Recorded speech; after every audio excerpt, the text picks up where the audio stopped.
На улице Островского в Шелихове уложили качественный асфальт лишь со второго раза. До этого материал не прошел проверку и пришлось снимать весь слой полотна и перекладывать заново. Подрядчик карту переложил, то, как мы с вами проговаривали, да, 60 квадратов полностью по ширине.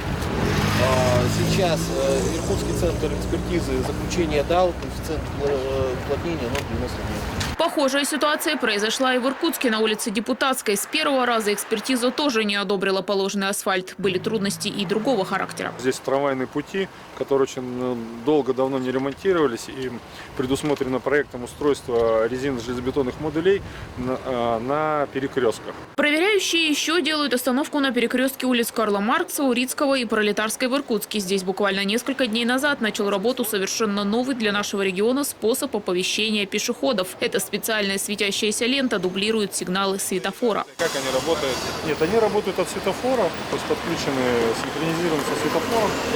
Вот, 220 плитка износоустойчивая, может техника по ней ездить против всяких этих химикатов. На сегодня из 91 объекта, которые ремонтируют в этом году в рамках нацпроекта «Безопасные и качественные автомобильные дороги», работы завершены на 66. В отличниках Шелихов и Братск. Продолжают ремонтировать, а где-то и устранять недостатки в Иркутске и Ангарске. Замечания есть к устройству бордюров, тротуаров, нанесения разметки. Всего в этом году их выявлено более 200. При этом основными недостатками все же называют качество материала, которое не проходит лабораторные проверки. Это толщина, коэффициенты уплотнения, водонасыщения и так далее.